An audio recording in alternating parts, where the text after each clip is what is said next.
Hello everyone, welcome back to our channel English माध्यम के platform पे मैं हूं आपकी एजुकेटर प्रियंका ठाकुर और हम सॉल्व कर रहे हैं एडिटोरियल बेस्ड प्रैक्टिस एक्सरसाइज।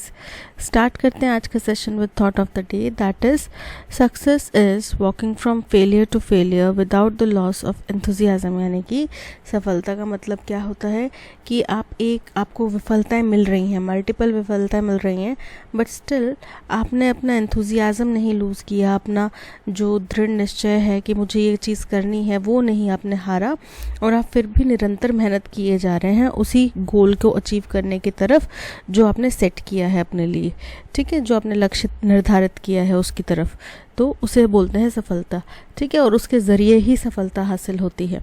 चलिए स्टार्ट करते हैं reading comprehension and practice exercise for SSC CGL 2024। There's a lot in a name, as psychologists, sociologists and philosophers will attest। बोल रहे हैं कि नाम में बहुत कुछ रखा है, जैसा कि साइकोलॉजिस्ट मानेंगे। अटेस्ट करना मतलब सत्यापित करना किसी चीज़ को। आपके डॉक्यूमेंट्स अटेस्ट किए जाते हैं ना गेजेटेड ऑफिसर द्वारा, वो क्या करते हैं, आपके डॉक्यूमेंट्स को सत्यापित करते हैं। तो इस कथन को सत्यता, इसकी पुष्टि कौन कौन कर सकते हैं? साइकोलॉजिस्ट कर सकते हैं, सोशोलॉजिस्ट कर सकते हैं और फिलोसोफर्स कर सकते हैं। अब ये किस कथन के ऊपर कहा जा रहा है? जो शेक्सपियर ने कहा था what's there in a name, उस कथनी के ऊपर ये कहा जा रहा है कि there is a lot in a name, यानी कि नाम में बहुत कुछ रखा है। How do you know for example that it is you being addressed when someone calls out the appellation attached to a being। बोल रहे हैं कि वरना आपको कैसे पता चलेगा, अगर नाम में कुछ नहीं रखा तो कैसे पता चलेगा कोई व्यक्ति आपको बुला रहा है? जब किसी भीड़ में आपको एड्रेस किया जा रहा है, आपको बुलाया जा रहा है, appellation मतलब नाम पुकारा जा रहा है, आपका नाम पुकारा जा रहा है, ठीक है, जो भी किसी व्यक्ति के साथ में जुड़ा हुआ था। There may be thousands of Rameshes in any Indian city. बोल रहे हैं हिंदुस्तान के किसी भी शहर में हज़ारों रमेश हो सकते हैं, ठीक है, लेकिन Ramesh being called out to in a crowd often knows it. लेकिन अक्सर हम जिस रमेश को भीड़ में बुला रहे होते हैं उसको पता होता है कि मुझे बुलाया जा रहा है, ठीक है। What makes a name an enduring identity through time. एक नाम को एक स्थायी, परमानेंट, लॉन्ग लास्टिंग आइडेंटिटी समय के साथ में कौन बनाता है? क्योंकि पैदा तो हम सब बच्चे ही हुए थे, बिना नाम के हुए थे, फिर हमें नाम मिला और वो नाम हमारी उम्र भर पहचान बन गया। After all the baby that is given a name on a birth certificate is बेयरली a person. वो शायद ही, मुश्किल से ही एक पर्सन होता है, वो एक बच्चा होता है, ठीक है, जिसकी क्या आइडेंटिटी है, क्या उसका व्यक्तित्व है, उस समय पर कुछ नहीं पता होता है ना। और हम इंडियन माइथोलॉजी में बोलते हैं कि आपका नाम जो है आपके अस्तित्व को बताता है, आपके व्यक्तित्व को बताता है। तो उस समय हम उस बच्चे का नाम कैसे रख रहे हैं, हमें तो उसके बारे में कुछ नहीं पता। And certainly one vastly different from cops at the end of the things. और कॉप्स क्या होता है? लाश, जो शव होता है, उससे निश्चित तौर पे जो हमारा नाम है वो शव से भी बहुत दूर होता है। जो हम अंत में सभी चीज़ें निपटा के जो अंत हमारा होगा एक शव के तौर पे, उससे भी हमारा नाम बिल्कुल अलग होगा। But the words on the death certificate are the same. लेकिन जो बर्थ सर्टिफिकेट में शब्द होंगे और जो डेथ सर्टिफिकेट में शब्द होंगे, जो नाम होगा वो सेम ही होगा। The complexity of naming then is tied up with other malleable notions. तो इसका मतलब है जो नाम देने की, नामकरण करने की जो प्रक्रिया है वो किसके साथ जुड़ी हुई है? अदर malleable मतलब जिनको अच्छे हम लोग प्रभावित कर सकते हैं, जिनको हम कंट्रोल कर सकते हैं, वैसे नोशंस मतलब धारणाओं से, आइडिया से, जैसे कि the self, identity, consciousness and even ethics, all of which were thought of as intrinsically exclusively human.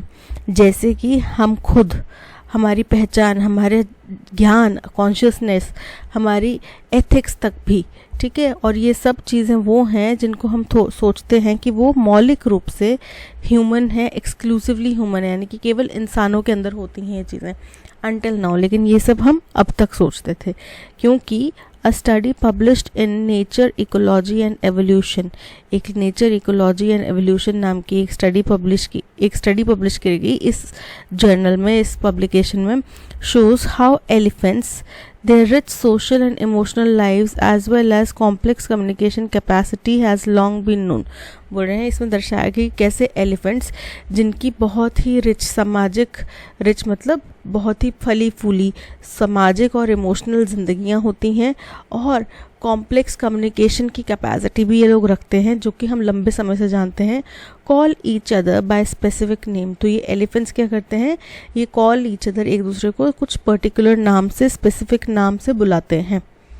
Using a combination of machine learning and field experiments, कई सारे मशीन लर्निंग के कॉम्बिनेशंस का इस्तेमाल करके और कई सारे फील्ड एक्सपेरिमेंट्स करके researchers are able to conclude, researchers ने अंततः ये निष्कर्ष निकाला है कि while other animals such as dolphins and parrots mimic sounds, जहाँ कुछ एनिमल्स जैसे कि डॉल्फिन या पैरट्स जो हैं साउंड्स को मिमिक करते हैं मतलब दूसरे की नकल करते हैं, ठीक है, ऑफ देयर फेलोज, अपने फेलोज की, अपने फेलोज कौन हो गए, जो उनके दोस्त हो गए, उनके संगी साथी हो गए, ठीक है, उनकी नकल करते हैं आवाज़ की.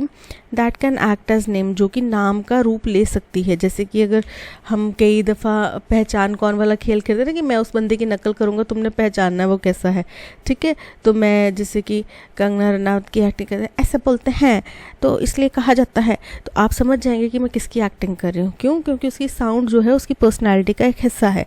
तो वैसे ही ये जो एनिमल्स हैं, dolphins of parrots and parrots, ये एक दूसरे की नकल उतारते हैं, एक दूसरे की आवाज़ को कॉपी करते हैं, जो कि उनके नाम का बुलाने का एक तरीका होता है. Elephants are the first non-human species to use names that do not involve imitation, in essence proper nouns. बोल रहे हैं कि और वहीं इनसे विपरीत एलिफेंट्स क्या हैं, पहली नॉन ह्यूमन मतलब जो अमानवीय, हम लोग मनुष्य हैं, जो मनुष्य से परे होके एक जानवरों की स्पीशीज़ है, जो कि नामों का इस्तेमाल करते हैं, जिसमें कोई इमिटेशन, कोई कॉपिंग, कोई नकल उतारना शामिल नहीं है. इन एसेंस, अगर शॉर्ट में कहें, प्रॉपर नाउन्स इस्तेमाल करते हैं वो. Much has been made about so called alien life. अब एलियन लाइफ मतलब जो अनफेमिलियर है, फॉरेन है, हम जिनके बारे में जानते नहीं हैं, ऐसी लाइफ के बारे में बहुत सारी चीज़ें मनगढ़ंत बनाई गई हैं इन फिक्शन एंड पॉपुलर कल्चर. कुछ फिक्शन की कहानियों में, कुछ कई प्रसिद्ध कल्चर्स में एलियन लाइफ के बारे में बहुत ज़्यादा चीज़ें कही गई हैं. Yet there is mounting evidence to show that human beings need not look to the heavens for emotional intelligent sensitive beings. बोल रहे हैं लेकिन हमारे पास बहुत मात्रा में बढ़ता हुआ माउंटिंग मतलब बढ़ता हुआ एविडेंस है, सबूत है, ये जताने के लिए, ये साबित करने के लिए कि हम मनुष्य इंसानों को आसमान की तरफ देखने की ज़रूरत नहीं है कि कोई हमसे भी ज़्यादा इमोशनल, हमसे भी ज़्यादा स्ट्रॉन्ग, हमसे भी ज़्यादा इंटेलिजेंट, सेंसिटिव कोई प्राणी प्रजाति है जो कम्युनिकेट करने के या सहानुभूति रखने के काबिल है. हमें वहाँ तक इतनी दूर जाने की ज़रूरत नहीं है, हम एलिफेंट्स को देख सकते हैं.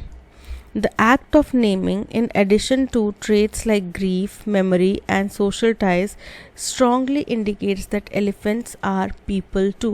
जो ये जो नामकरण का जो एक्ट है, किसके अंदर, हाथियों के अंदर, जो एक दूसरे को नाम से बुलाने का जो एक्ट है, इन एडिशन टू, जो कि किसके अतिरिक्त है, इनके अंदर कुछ ट्रेट्स होते हैं, कुछ विशेषताएं होते हैं, गुण होते हैं, ग्रीफ के, दुख जाहिर करने के, मेमोरी के, याददाश्त के, सोशल टाई, सामाजिक जोड़ के, गठबंधन के, ठीक है. इनके अलावा एक नामकरण का भी इनके अंदर स्वभाव है एलिफेंट्स के अंदर, जो कि स्ट्रांगली दिखाता है, दर्शाता है कि एलिफेंट्स भी इंसान ही हैं. Perhaps it's time they are treated as such, लेकिन शायद अब ये समय है कि उनको उसी की तरह ट्रीट भी किया जाए, इंसानों की तरह ही ट्रीट किया जाए. But then it's not like humans treat their own kind all that well. पर ये बात भी सच है कि हम इंसान अपनी ही प्रजाति को जब अच्छे से ट्रीट नहीं कर सकते, अच्छे से ट्रीट नहीं करते, तो क्या हम अलग कर लेंगे हाथियों के साथ में, ठीक है, जिनको कि हम मानते ही जानवर हैं, जिनको तो हम अपने बराबर का भी नहीं मानते, उनके साथ में हम क्या ही अच्छा व्यवहार कर लेंगे, ठीक है. तो ये था पैसेज. पैसेज बेसिकली ये बताने की कोशिश कर रहा है कि एलिफेंट्स जो हैं एक दूसरे को नाम से बुलाते हैं। What is the primary purpose of the passage? Passage का मुख्य पर्पस क्या है? To discuss the philosophical implications of naming in human society. तो ह्यूमन सोसाइटी के अंदर नामकरण का क्या फिलोसॉफिकल उसका लॉजिक है, इसके बारे में चर्चा नहीं करी, लेकिन नई रिसर्च से जो ये पता चला कि एलिफेंट्स भी एक दूसरे को नाम से बुलाते हैं, उसके बारे में बताना चाह रहे हैं राइटर इसमें, ठीक है। To present new research on how elephants use names in their communication, option B is correct. What is the tone of the passage? Passage की टोन कैसे है? सबसे फर्स्ट है reverent.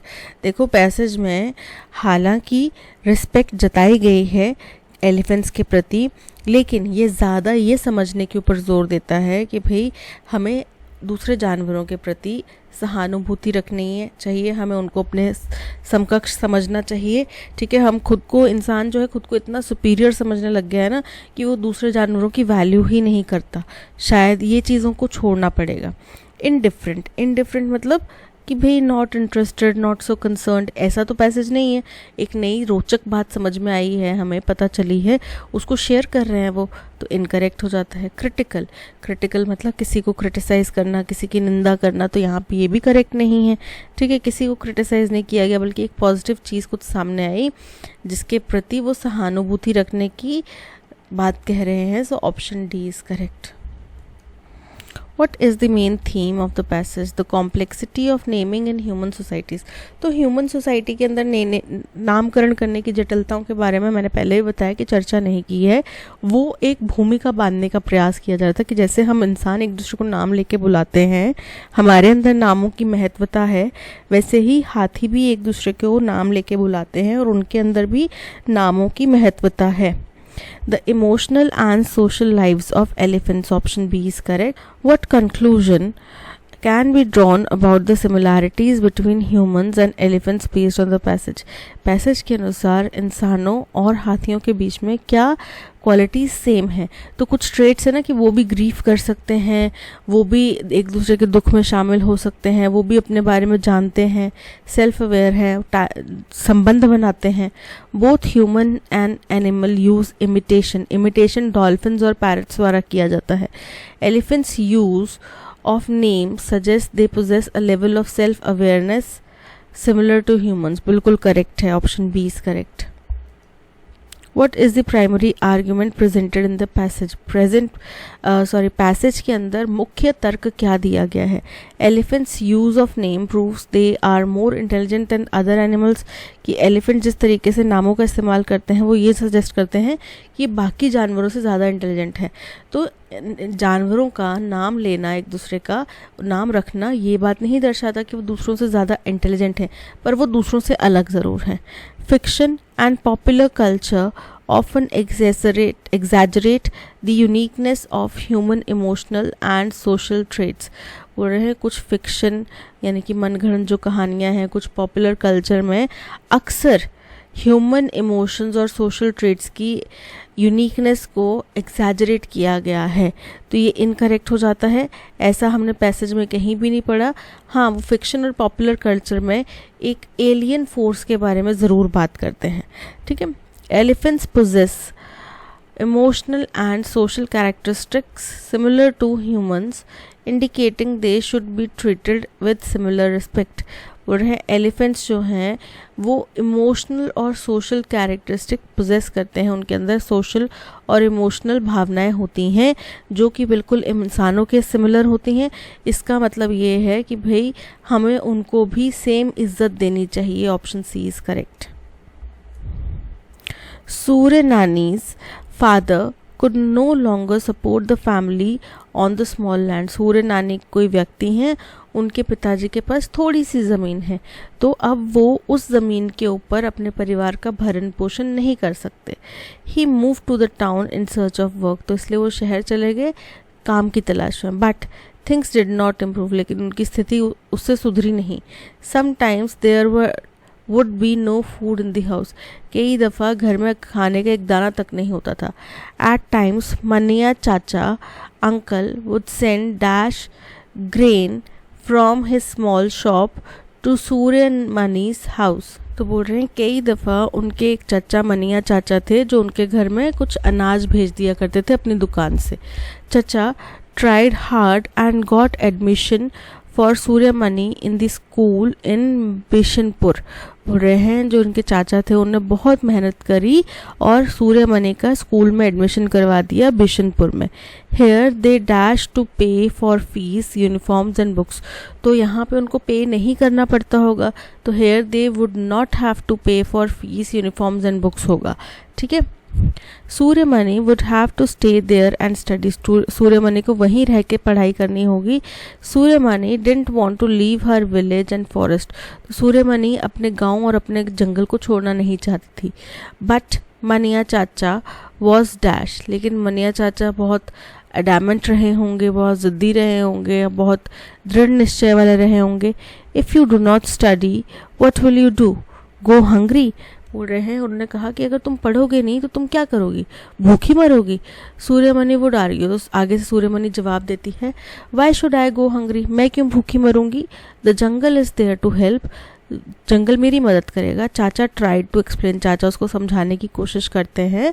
But we are being moved away from our forest. कि हमें अपने जंगलों से बाहर निकाला जा रहा है. Even the forest are disappearing. और अब तो जंगल भी खत्म होने को आ गए हैं.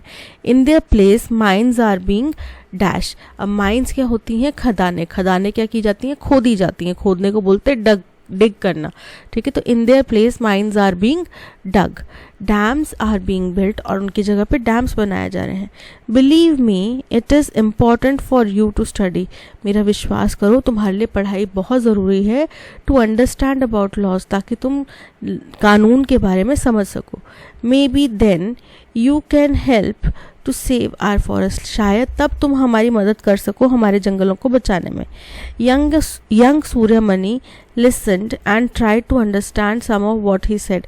जो छोटी सी सूर्यमणि ना इन सारी बातों को सुन रही थी और उसमें से कुछ समझने की कोशिश कर रही थी. जो भी अभी तक कहा गया उसको समझने की कोशिश कर रही थी.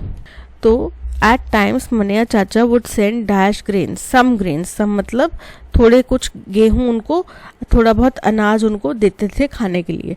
ठीक है. फ्यू मतलब बहुत कुछ, थोड़ी संख्या. अ फ्यू अगेन बहुत ही थोड़ी संख्या. लिटिल मतलब बहुत ही थोड़ी संख्या. यहाँ पे option A some is correct.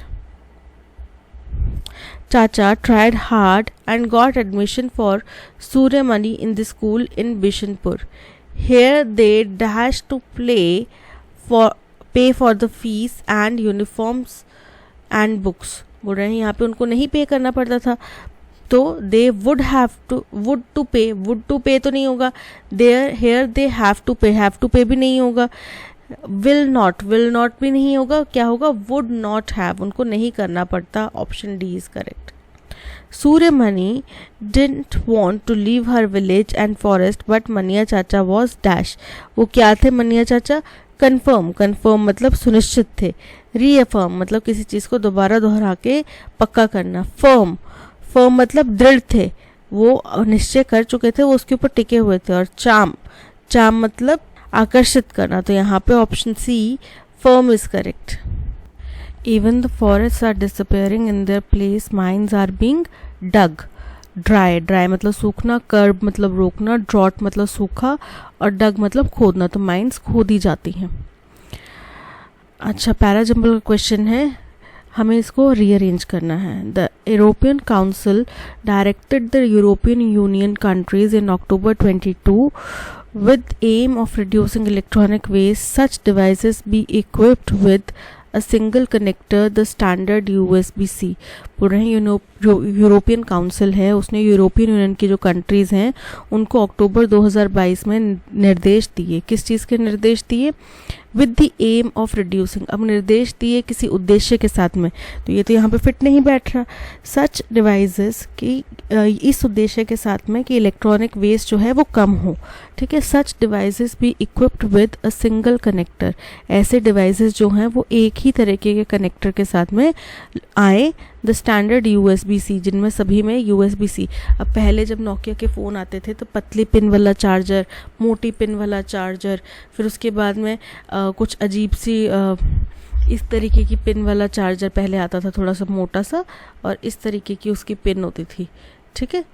और अब आता है सी पिन वाला इस तरीके का, ठीक है, वो सब में एक जैसा ही लगता है। तो बोल रहे हैं कि केवल USB C पोर्ट वाले ही पिन वाले ही कनेक्टर्स होने चाहिए, सभी डिवाइसेस होने चाहिए। टू इंट्रोड्यूस लेजिस्लेशन, तो आदेश किस चीज़ का दिया उनने कि एक संविधान लाया जाए, कानून बनाया जाए within 2 years mandating that all brands of smartphones, laptops, tablets, cameras and other such devices. तो पता चल गया कि P के बाद में S आएगा और S के बाद में R आएगा। अब बच गया Q।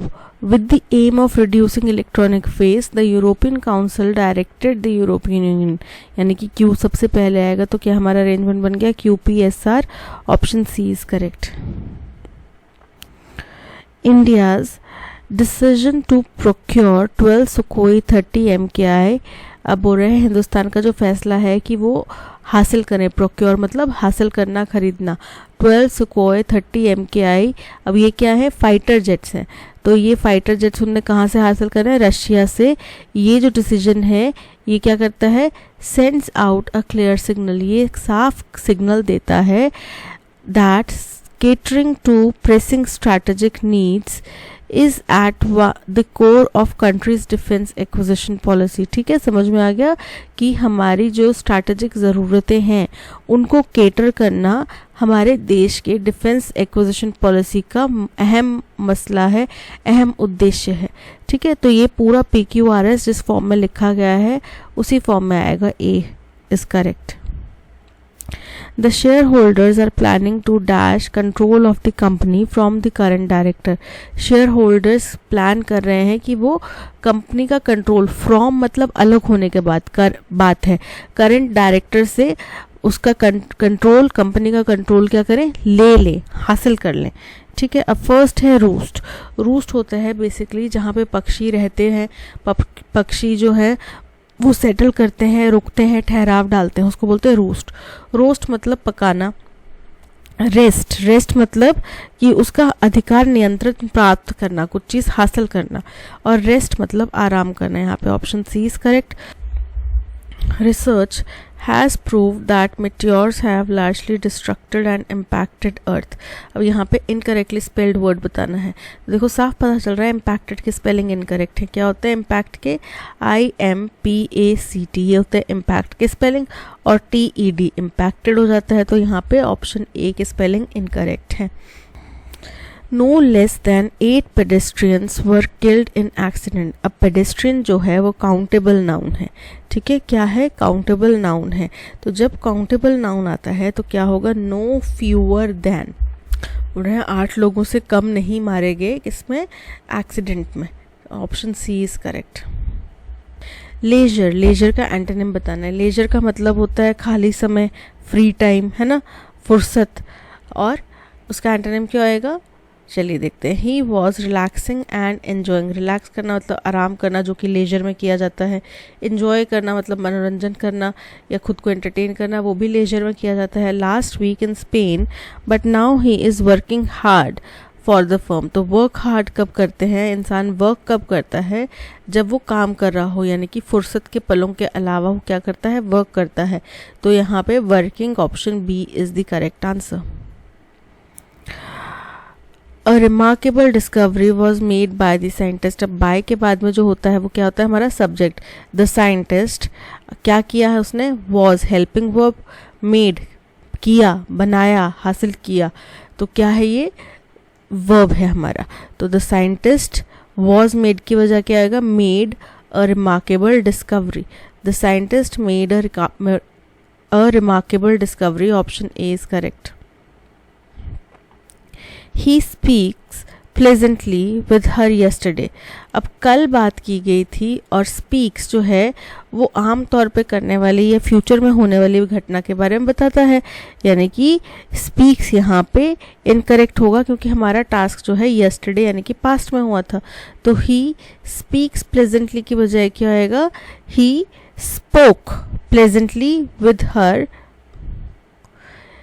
yesterday evening but not today। so he speaks की बजाय क्या आएगा, spoke pleasantly, option A is correct। The young lion tore through the formation and decimated the animal lines. बोल रहे हैं जो युवा लायन था, शेर था, उसने पूरी फॉर्मेशन जैसे कि घेराबंदी की हो, चक्रव्यूह रचा हो, तो उसको क्या किया, उसके आप पार निकल गया, पूरा तोड़ के उसके पार निकल गया। And decimated the animal lines, और जो एनिमीज हैं उनकी लाइन्स के पार चला गया। The enemy soldiers panicked and started killing each other. जो एनिमी सोल्जर्स हैं वो डर गए और वो एक दूसरे को ही मारने लगे। It is said that he used a weapon with a hallucinating agent that created a chimera of hundreds of Abhimanyus. बोल रहे ये कहा जाता है कि उसने एक ऐसा हथियार इस्तेमाल किया जिससे हेलुसिनेशन मतलब आपको मनगढ़ंत चीज़ें दिखाई देना, वो दिखाई देने वाला उसमें एजेंट लगा था, यानी कि उसमें कुछ ऐसा रसायन लगा होगा जिससे आप हेलुसिनेट करें। ठीक है, फिर क्या बोला उन्होंने, और इसकी वजह से हज़ारों की संख्या में उनको अभिमन्यु दिखाई देने लगे, और वो भी किमेरा के रूप में। अब किमेरा एक तरीके का मॉन्स्टर होता है जिसका शेर का मुंह, बकरी का शरीर और सांप की पूंछ होती है। Seeing the rout they were facing, young Abhimanyu led powerful counter attack. बोल रहे हैं ये देखते हुए कि वो किस तरीके से पीछे रिट्रीट कर रहे हैं, जो युवा अभिमन्यु है उसने बहुत ही पावरफुल काउंटर अटैक जो है वो तैयार किया। ठीक है, तो यहाँ पे हमें पता चल रहा है कि डी जो है हमारा फर्स्ट स्टेटमेंट है, क्योंकि यहाँ पे पता चल गया कि हम अभिमन्यु की बात कर रहे हैं, जिस तरीके से उन्होंने काउंटर अटैक किया उसकी बात कर रहे हैं। इसके बाद में अभिमन्यु को क्या उपमा दी गई है, युवा शेर की। ठीक है, वो क्या किया, वो दुश्मनों की सीमा रेखा के अंदर चला गया, उनके फॉर्मेशन को तोड़ गया। ये हो गया सेकंड पॉइंट। थर्ड पॉइंट आता है सी पॉइंट, जहाँ पे बोला जाता है कि उनके पास में उनने अपना हथियार जो है वो किसी हेलुसिनेटिंग एजेंट में डिप करके मारा था, जिससे उन लोगों को सबको वो हज़ारों की संख्या में अभिमन्यु किमेरा के रूप में दिखाई देने लगे। The enemy soldiers panicked and started killing each other, और ये सब देख के वो लोग डर गए और एक दूसरे को ही मारने लगे। So B is the fourth point. तो आंसर बन रहा है DACB, option B is correct. A person who does not believe in the existence of God, ये हमने कल भी पढ़ा था कि एक ऐसा व्यक्ति जो भगवान के होने पर विश्वास ना करता हो उसको बोला जाता है, क्या बोला जाता है, नास्तिक, atheist. Option A is correct. Priest मतलब कोई पुजारी, थियस्ट मतलब ईश्वरवादी जो भगवान के में विश्वास करता है, सेटन मतलब शैतान। The movie was directed by famous film maker and produced by the studio. अब इसको एक्टिव वॉइस में कन्वर्ट करेंगे तो क्या करेंगे, क्या बोलेंगे, the famous film maker made the, क्या उसने किया, directed the movie and the studio produced it. The famous film maker directed the movie and the studio produced it. Option A is correct. Though Ravi is silent and reserved, he has got a finger in every pie.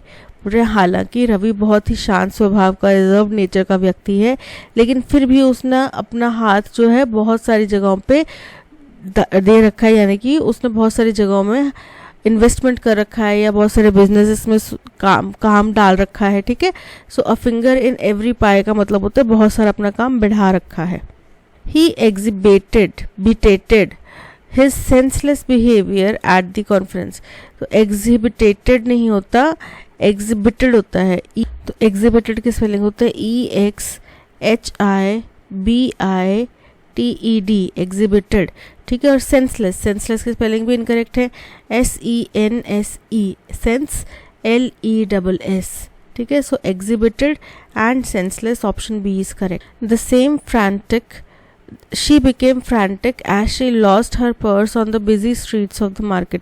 Frantic मतलब बहुत ही डर के मारे, excited होना, डर के मारे बस विचलित हो जाना, तो उसको बोलते हैं frantic। अब इसका सिनोनिम क्या होएगा, हेक्टिक मतलब बहुत ज़्यादा व्यस्त। कंपोज मतलब संतुलित। ऑडेसियस मतलब होता है साहसी, और एजिटेटेड मतलब गुस्से में। तो जब आप फ्रैंटिक होंगे तो गुस्से में होंगे। Option D is correct. How do you think the internet has influenced how we utilize news and media? आपको क्या लगता है कि इंटरनेट ने क्या चेंज करा है, किस तरीके से प्रभावित किया है कि हम न्यूज़ और मीडिया को कैसे देख सकते हैं? चलिए देखते हैं। ये कह रहे हैं